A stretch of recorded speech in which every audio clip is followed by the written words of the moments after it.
پاکستان بننے سے قبل ہمارے ذہن میں ایک خاکہ تھا مسلمانوں کے حقوق کے تحفظ کے لیے. وہ یہ تھا کہ اس وقت ہندوستان کے 13 صوبے تھے. 6 صوبوں میں اکثریت مسلمانوں کی تھی اور 7 میں ہندو کی اکثریت تھی. تو اس طریقے سے ہمارا ایک فارمولہ جب ہند کا فارمولہ مشہور ہے چھپا ہوا اس زمانے کا کہ صوبائی خود مختاری مل جائے اور صوبے مکمل خود مختار ہوں.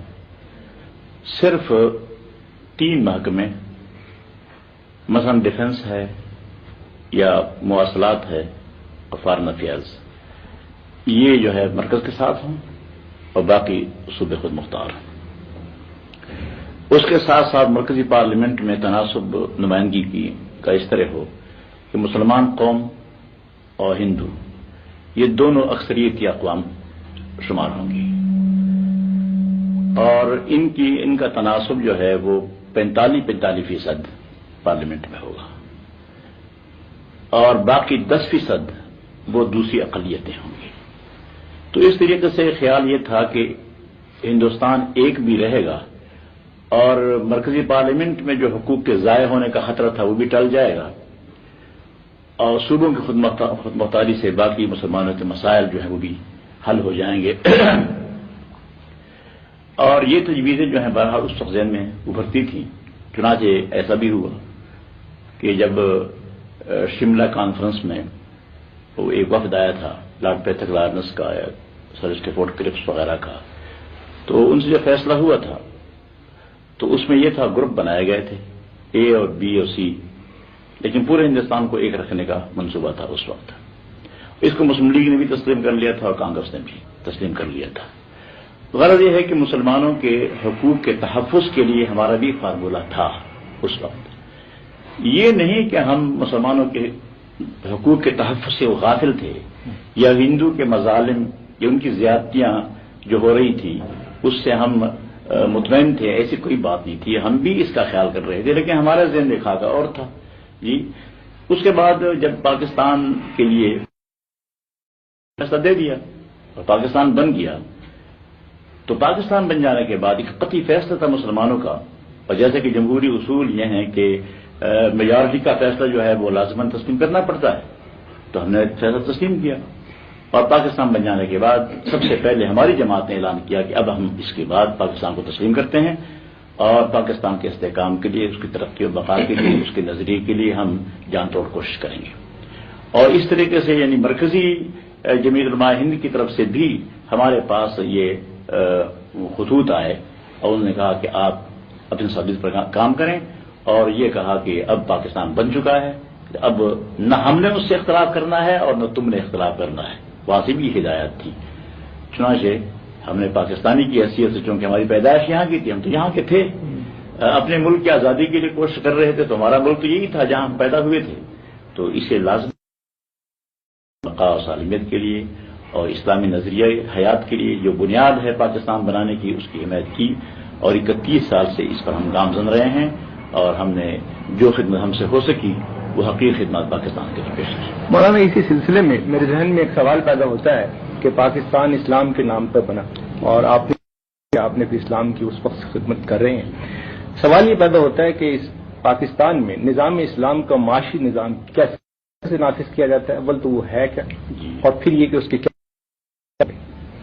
اصل میں یہ ہے کہ پاکستان کے مسلمانوں نے پاکستان میں اسلامی نظام کی ترویج اس کی تنفیذ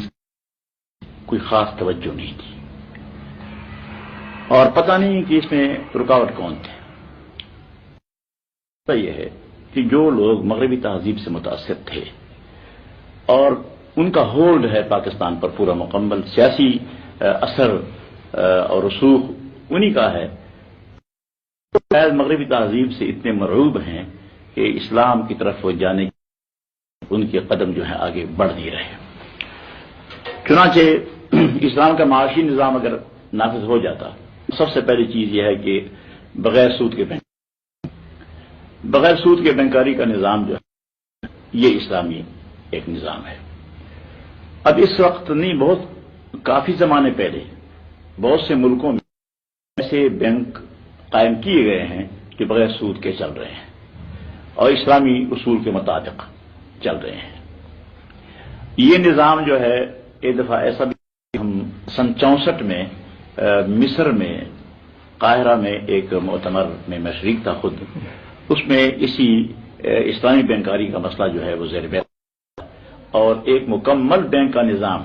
جی وہ تجویز ہو گیا تھا اور اس کی پھر کاپیاں بھی تقسیم کرائی گئی تھیں، وہ پورا نظام نقشہ مکمل موجود ہے۔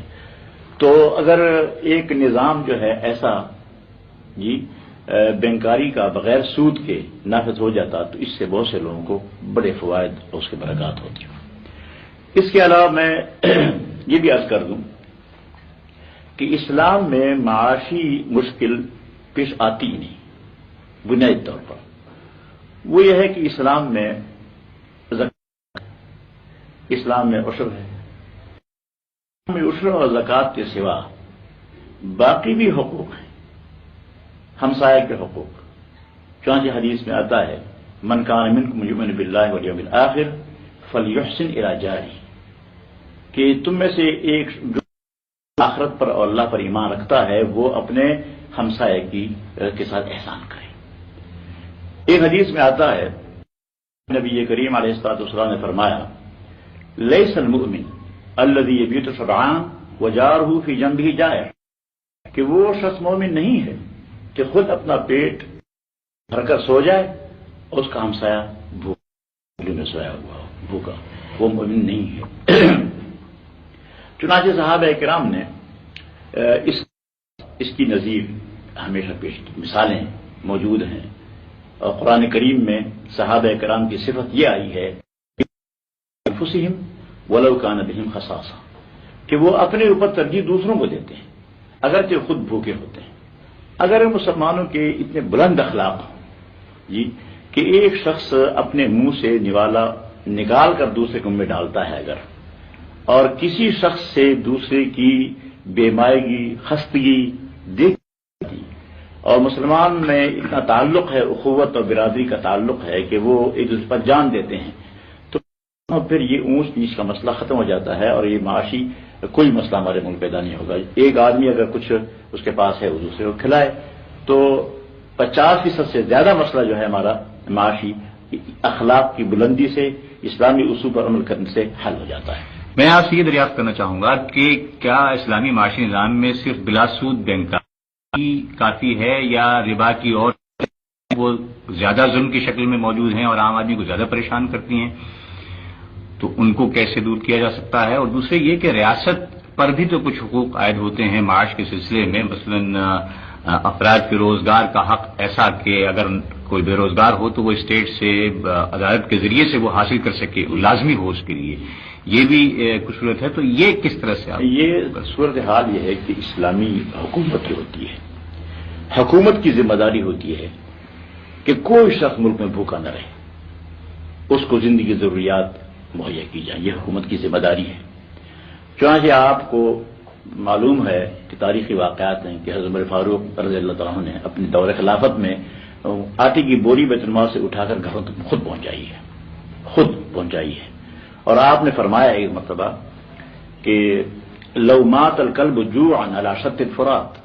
لکان عمر مسئولا عنہ یوم القیامہ، کہ اگر دریائے فرات